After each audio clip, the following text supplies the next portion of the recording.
Welcome to the Two Blokes Chatting radio show on 94.7 The Pulse. Music, interviews, news, and, well, Two Blokes Chatting. Now, here are the two blokes. One of the most criminally underrated songs of all time. What a beautiful piece of music that is. It is a song called Rachel. It's sung by a fella who I've had great opportunities to have a chat to over the journey, a bloke called Russell Morris, and if Rob's pushed all the right buttons, he's going to say hello, Neil. Hello, Russ. By the miracles of radio, I have got the man in what you might say, Russell, the nick of time. Good morning to you. Oh, good morning. How are you?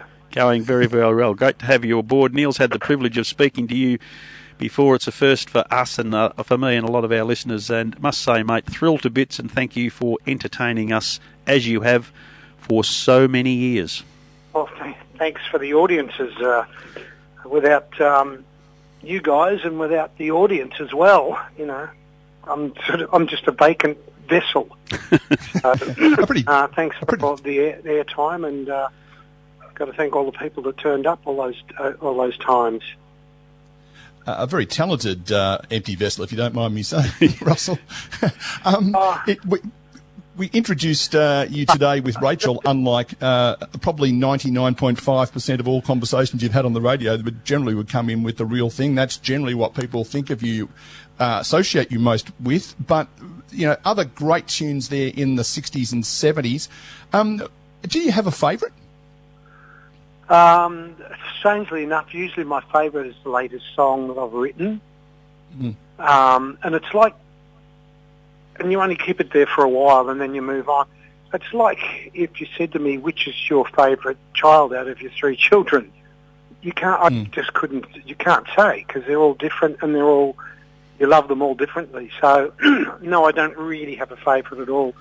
But I do like usually the latest song I've written, and that sort of gets into my head for a while, and then I move on. It's just, yeah, it's a funny one. Russell, I'm pleased that Neil selected Rachel's Coming Home. It's certainly my favourite of all of the stuff that you've done. Could you tell us a little bit about how that come about? Because I guess at the time Vietnam War was on, was it some sort of little protest or something going on in your mind? Oh, it was a protest song. Actually, I didn't write that one. It was written by a guy called Raymond Froggatt. And I heard the song and I loved it, and I thought it was a great way to protest the war without being overtly in your face. Yep. And it was a lovely song. And strangely enough, that's the song we get most abused about if we don't play. Isn't it weird? Yeah. Like if I didn't play the real thing, people would say I didn't play. But some people get really over-emotional if we don't play Rachel and get really grumpy. Yeah, I suppose my theory bit, I love songs that tell a story, and I reckon that one, the way you've described what you're intending to do is exactly, you've hit the nail on the head with it. It made people stop and think about the horror rather than war being politicised when you actually look at the horror, and that song really shone out on it, which was good. The other thing that the real thing, we've talked a lot, we had Ian Cover on before. He mentioned that he was involved in you and the Could Have Been Champions some time ago on their Saturday or Sunday night shows. And the funny story of the real thing, it was certainly a groundbreaking type song, certainly for Australian music of its time. Yes, yeah, it was. And Ian, if he's still listening, best regards. He's a wonderful fella, very funny man. Love him. So yeah, it was some funny stories. The song, Ian Meldrum was managing me at the time. He'd come back from England, and he produced 2 or 3 songs for me. And we were driving home, and I said to him, "Listen, these songs are great songs." He said, "Yeah, you must be happy." I said, "Yeah, I'm sort of happy." I said, "You could give every one of them to who were my peers at the time: John Farnham, Ronnie Burns, Normie Rowe, Ross Wilson. I said, you could give it to every one of those guys and they could sing it." He said, "Yeah, that's right." I said, "Well, I want a song that none of them would sing. I want a song that's so different that it comes out of left field." And to Ian's credit, he went, "You know, you're right." you're right. That's what we've got to find, a song that's absolutely different. And that's why we went about trying to find something that was very different to give me a point of difference to all the other acts that were, all the solo artists that were around at the time. It certainly suited your voice. Your voice intrigues me. It sounds like it's very cultured and trained. We hear of people doing operatic type training and then going into rock music and being very good at it. What's his face? Ivor Davies being a good example. Your early days of your voice, was it just a natural thing that you thought, I've got a bit of a gift, what can I do with it? No, the band Somebody's Image formed, and they were mates of mine. I went to school with them, and their singer was a guy called Ronnie Charles. And I would go along to their rehearsals and sing along with them sometimes. And one day, Ronnie Charles was poached by a bigger band, and they were left without a singer. And they came and asked me would I sing, and I said, I really want to finish my diploma. I want to qualify because I want to have something to fall back on. And they said, well, just join us for Christmas. So I joined them for Christmas, and they then asked me would I do it part-time with them, and I said yes, in between the studies. And then someone taped us, and I heard my voice and I panicked. I just said to them, I don't want to do this anymore. And they said, why? I said, I sound like I'm singing through my nose. They said, no, it's good. We like it. And I said, I got really paranoid.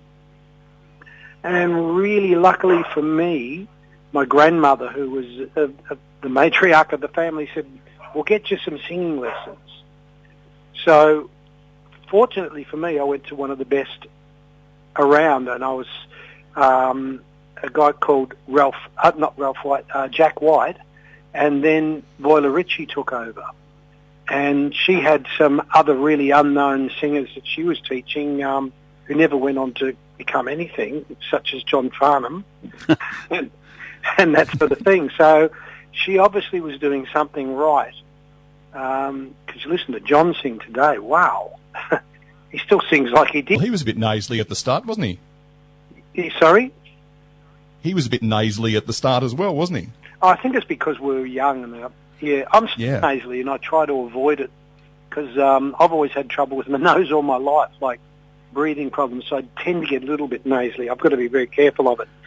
But we were lucky to find two great singing teachers, Jack White and then Voila Ritchie. And they helped us a lot and taught us to sing properly without strangling our throats and singing from your diaphragm. About 10 years ago, I think it was, you and Brian Cadd came down to the Geelong Waterfront Complex, and I hadn't ever seen you live. I'd only had the records in my memory, and I thought, these couple of old blokes trying to earn a quid. And I've got to admit, there's a bit more gravel in Caddy's voice over the journey, but your voice was better than it had ever been, and people talk about the fact that that's still the case. Do you need to work on keeping your voice good, or once again, is that just a natural thing you've been blessed with?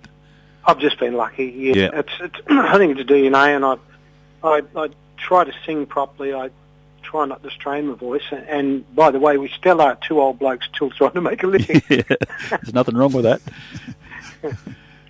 No, nothing wrong with that at all. In fact, there's quite a lot of you, and the major purpose for the call is that there is a group of you, some not quite so old, but you're coming to visit our fair city in Geelong, and we're thrilled to bits with that, and hope you are as well. And I also hope that the COVID curse is somewhat curtailed by the time you get here and you're allowed to come. But how did this little collaboration come together?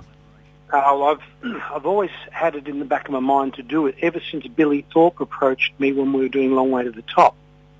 And Billy said, let's put a band together. Let's put a band together with you, myself, Caddy, Joe Camilleri, and Glenn Shorrock. Wow, there's a bit of talent. And we said, wow, that'd be great. So what happened, and then we started to put together, and Glenn, I think, and Billy had a falling out over something, and then Billy said, oh, no, stuff it, I'm not going to do it. But I always had it in the back of my mind that it would be good to do, and I tried a couple of times, and it didn't come to fruition. And then I found the right mix, because Daryl Braithwaite and I are pretty good mates, and Jack and I met a couple of times doing the Beatles shows, and I mentioned it to him. He said, I'm in. And then I thought we need another group, because Jack is a phenomenal guitar player. I thought we need another phenomenal player, someone that's as good as Jack, that's either a piano player or a bass player. And Ray came to mind, and we asked Ray, and he said yes. And those two together are worth the price of admission to go and see what they do. Ray Thistlethwaite and Jack Jones are just absolutely sensational. They really are, and this is a mighty band. We wanted to call it the Goats after Nathan Lyon and Michael Jordan and Yep. Dustin Martin. They're all called the Goats. Oh, I knew you'd go there. Oh, we thought no, that'll be a bit too egotistical. So we picked an Italian word for goat, Caprettos. So we called it the Caprettos, which still means the goats. No, it's very, very good, and we're very excited about coming. You've touched on something there that resonates with me. We humble folk fall into the trap of thinking that you people like, and you mentioned your favourite Dustin Martin. For me, it's the Joel Selwoods and Tom Hawkins of the world. We think that they're people. Who were they? Who are you talking? What are they? Musicians? Are they? Yeah, they're local Geelong musicians, Russell. Captain, what a captain he is! What a captain he is! Yes. Anyway, we elevate them to a status that is quite silly, because you are just normal folk. And it was brought home last week. We had the privilege of interviewing Lisa Edwards, and she talked about the family, and you're dropping these family names, your mates, your friends, and for us it's, oh wow, imagine all them singing together. It's quite awesome for us, but for you, you've got this humble group of musicians that just respect each other and go about your business. Yeah, it's not bad. And actually, you bring in about, I should probably mention this. I'm just about to release an album on the 15th of October with Rick Springfield. Whoa. Righto. Rick and I have done a lot of people, when I mention this, people go, oh, what, is that a zombie movie? There's a wonderful festival in America called the Day of the Dead, Dias de los Muertos, and it's whereby the Mexicans and LA people now invite their dearly departed back, their spirits back to live with them for 3 weeks. So it's like a festival, and they celebrate all the people that they've lost. And they dress. You probably might have seen it in the James Bond movie. He stumbles into a Day of the Dead festival where everyone's painted up with skulls on their faces and they're all bright coloured. I did a song and Rick saw it. He contacted me and said, I'm going to continue the tradition. And he sent me one 2 days later, and I thought, oh no, he's stealing my idea. And he then contacted me and said, listen, I love the idea so much, the concept, would you do a duet album? So we did an album together. And that comes out, and it's called, the nom de plume of the album was Jack Chrome and the Darkness Waltz. That is extraordinary. Yeah, it's very interesting. I love it. I love the album. I feel the same way about it that I did about Sharkmouth when I did that. I must apologise. I'm in Sydney, Russell, and the line keeps dropping in and out, so I'm missing some of this. So you might have already spoken about it. But am I right in saying that there was going to be a Zoot reunion, and obviously we sadly lost Daryl, that you were going to fill in with Rick and the boys as part of Zoot? Yeah, for 2 years now. Yeah. Is that still on the cards? Hit us every time. And is that still on the cards? Oh, yeah, definitely. Yeah. Yeah, okay. Yeah, hopefully next year now, but who knows? How long is a piece of string? Like, this COVID thing just keeps going around and around and around and around, and it devastates the music business. Like, it's a bit odd. You can, I guess it's because it's indoors, but even festivals, it's devastated. It devastated the Byron Blues Festival, and I don't understand when there's football matches, when with 20,000 people, you can't have an open air festival with 5,000. That's a bit odd. Yeah, and of course you were meant to be in Adelaide and or Perth. We had some difficulty getting this organised. It wasn't until yesterday we were able to confirm. So it was a question I was going to ask you in terms of the impact. But the other thing that fascinates me is the group that you have got for the Fabulous Caprettos. In my mind, there's a bloke who became reasonably prominent towards the end of the 60s, one that became prominent in the 70s, one that became prominent in the 80s, and one became prominent in the 90s. I'm fascinated by the bringing together. Is it like the Beatles show that I saw in 2016 where you take it in turns, or are you all in together having a sing together? No, we're a band. Okay. There's the only extras we have is the bass player and drummer. Right. And the drummer is Jackie Barnes, Jimmy Barnes' son. Okay. Yep. And Jackie is also a superb piano player, and he's also a superb singer. So, but apart from that, he struggles. Apart from that, he struggles. Well, his dad struggles. But so we've got it's just a band. So we come on as a band and play the whole night. And I sing in Daryl's songs, he sings in mine, and I play guitar through everything. And so does Ray, and so does Jack. It's just like you would see a band. Yeah. And every song we sing is one of our hits, and we do 4 hits each, and then we've got 2 brand new songs that we've written. And without sounding too up ourselves, it's an incredible show. Everyone that's been to see it has gone, wow, why weren't you doing this years ago? Yeah, because I think that with the Cotton Keys and Morrison and the Cotton Burns and Morris collectives that you did, they were bands, but you were all contemporaries, and I'm fascinated by the fact that you got someone like Ray who, in terms of his prominence with Thirsty Merc, that would have been 90s, I would have thought. Yeah. So it's a really interesting mix of people, I guess, is where my brain sits. Well, it is, and we all get along really great. And Ray just blows us all away sometimes. As a piano player, he is world class, easily, just as Jack is world class as a guitar player. And there are a couple of moments in the show that are just fabulous. One, when Jack sings "Hold Me in Your Arms," which is just breathtakingly beautiful. Mm. And Ray, when he does his Mousetrap Heart, because he starts it with piano by himself, and it's just fantastic. Yeah. They're just, I have to pinch myself to the fact that I'm working with them, and it's great. Yeah, good stuff. Russell, I need to apologise in advance because I may get this question wrong, so don't be insulted, but the motivation to continue doing what you're doing at your age, I mean, we all need to earn a quid. We would perceive you're financially comfortable and don't need it. You've just got a love for music, but you've also got creativity. Is what you're doing a mixture of all, or is there one in particular that continues to get you out of bed every morning and want to be the best you can be? Songwriting is the thing that I cherish the most.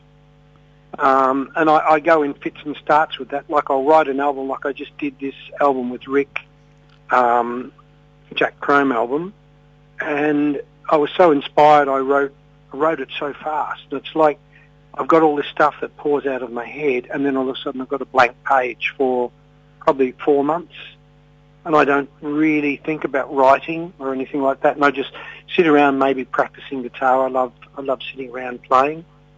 That keeps me going. The legacy for my kids, I've got to make sure that they're taken care of.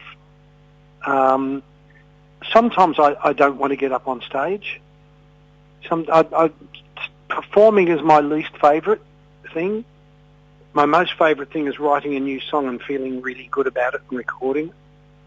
Sometimes I will get to a gig and think, oh, I just want to get in the car and drive home. I don't want to do this.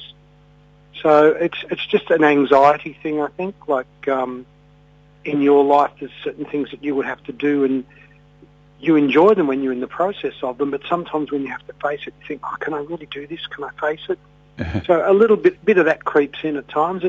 It's just like any other job. It really is, but it has beautiful fringe benefits of the joy of singing and having people enjoy it. That's one thing that really gets you over the line every time. But I've known musicians who can't stand it. They just go through the motions to make a living. Was it Van Morrison who used to perform facing the back of the stage because he just couldn't cope with the anxiety component?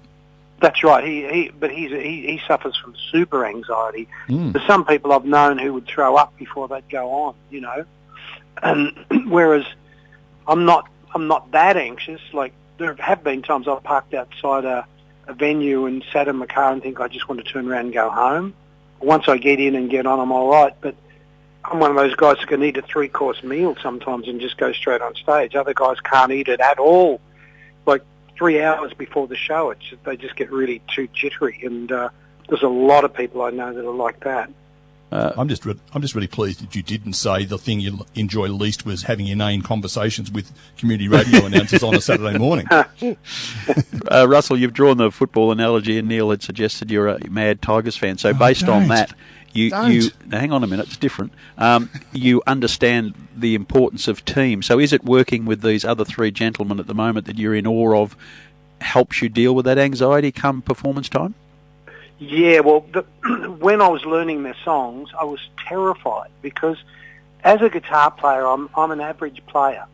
I know I sing well and I know I can write well, but as a player, the anxiety was horrifying. And I thought, they're just going to give me a hard time. This will be awful. But they're such lovely guys to work with and so generous musically. If you make a mistake or anything like that, they don't turn around and glare at you or frown or anything. So it becomes a team. And like a football team, if you decide to take on the opponents and try and run through the lines and you get caught and you drop the ball, all your teammates don't look at you and say, "You idiot," and glare at you. They pick you up and they encourage you to try it again the next time. And so it's a little bit like that in a band, and you've got to have a band working as a team.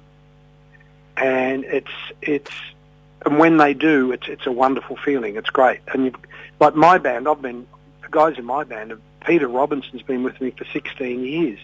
Johnny Creech about the same, and the other 2 have been quite a while as well. And so we all get along really well, and I allow them to run themselves. If all of a sudden 2 of them came to me and says, "We can't work with so-and-so anymore," that person has to go, because it's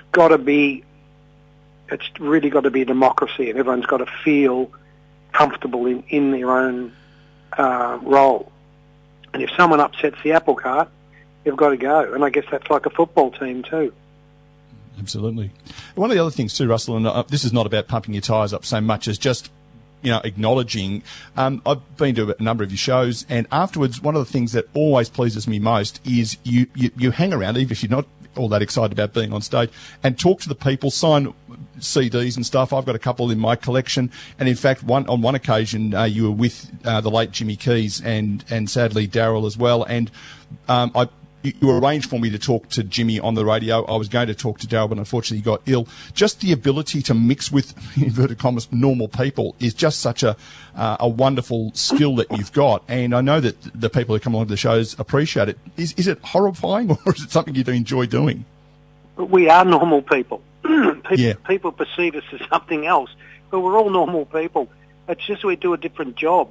It's like if I was a wonderful motor mechanic you drive your car in, I can hear it and go, "Oh, I know what's wrong with that. That's a tappet, or that's blah, blah, blah." It's just a different skill set. And all the people, there's a few people in the music business who are a bit up themselves, but mostly they're all really normal people, like spending time with Jimmy Barnes and Jane at their house, which we did a number of weeks ago. He's just like, Jimmy's a superstar. He can't walk down the street without people jumping on. He's just a normal bloke. He's a great guy, and same with John Farnham. They're all really, but the problem is people do put you up on a pedestal, like, as I said, Dustin Martin or Joel Selwood. And depends on the way how you were brought up, whether you take that and use it. The best quote I ever heard, which really stuck in my head, was from Muhammad Ali. And someone said to him, "You're the greatest, Muhammad." It was an interview. "You're the greatest. You're just the greatest of all time." He goes, "That's right, I'm the greatest. I am the greatest." He said, "You are the greatest." He said, "Yeah, I'm the greatest." And the interviewer said, "Well, tell me, Muhammad, what makes a person like you great?" And he didn't even stop to think. He said, what makes a person great is a person who doesn't look down upon those people who look up to him. Yeah. And I thought, what a beautiful quote. And he was always, Muhammad Ali was a shocker. He would, his minders would go crazy because he would go out into the street and he would talk to people for hours, just wander the streets and talk. So I think everyone's normal. It's just in other people's perception of you. Like, I'm a normal guy. I get up in the morning. I cook breakfast. I cook dinner every second night, you know. I water the gardens. I chop the hedges, you know, all that sort of stuff, you know. I didn't have people doing all that stuff for me. I grew up in Richmond. I didn't have a father till I was I had a father when I was 2. He died. And then I had a stepfather at about 10. But we were working class, so that's the way we grew up, and that's the way I grew up. Yeah, I guess the difference is that when you're a really, really good motor mechanic, you don't have people standing around afterwards asking you to sign their windscreen or something. I nearly do sometimes. I'm in awe of tradies and motor mechanics. Yeah. I just love their skill set. It's just fantastic. When they come round to do something, sometimes I ghost them. It's horrible. How did you do that? How does that fit in there? How could you pull that wall down with knowing that the roof's not going to fall in? You know, all that sort of stuff. I love it. Better that than saying I wouldn't take that wall down if I were you, and giving them advice. I suspect that doesn't go down terribly well with them. I hope one of you two gentlemen knows the exact date that you're coming to Geelong with the Spanish Goats, but I don't have it at my fingertips. But you are coming. We know that. We are coming, yes, and I'm sure everyone in Geelong will love the show. It's well worth seeing the other 3 guys because they're all, as you know, Daryl Braithwaite's phenomenal. He's got some great songs, and Jack is scary, and so is Ray. They're both very scary guys. Oh, we'll certainly do our best if I can get out of Sydney, and if you can get out of Queensland, we'll certainly see if we can't get on. Do you stick around afterwards and sell some CDs and stuff, or do you get going straight away? It depends. If COVID is raging, we don't go out. We're not allowed to go into the audience. Yep. So the tours that we just have finished doing, the shows, we weren't allowed to go into the audience. So we sold a program and a CD, but we signed it backstage and they were all sent out, which was a bit of a shame. But that's the way, because it's nice to talk to people and see what they thought, you know. Yeah, it's good absolutely. Stuff. No, we'll certainly, if we can get along and you are, we'll look forward to shaking your hand at that event. Once we find out the dates, and once you find out the dates, I suspect it's a bit of a moving feast at the moment. We'll certainly give it a plug here. Yeah, it's like a chess set. The pieces keep moving. If any of the other 3 want to have a chat to 2 blokes, then by all means get in touch. We'll have a chat to them. Yeah, it'll be very good.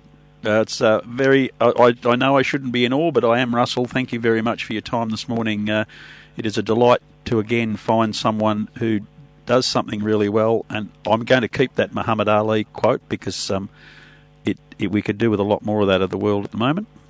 Exactly. All right. Good on you, mate. Thank you very much. We'll see you in Geelong soon. I hope so. We'll see you in Geelong soon. I hope so. We'll see you in Geelong soon. I hope so. We'll see you in Geelong soon.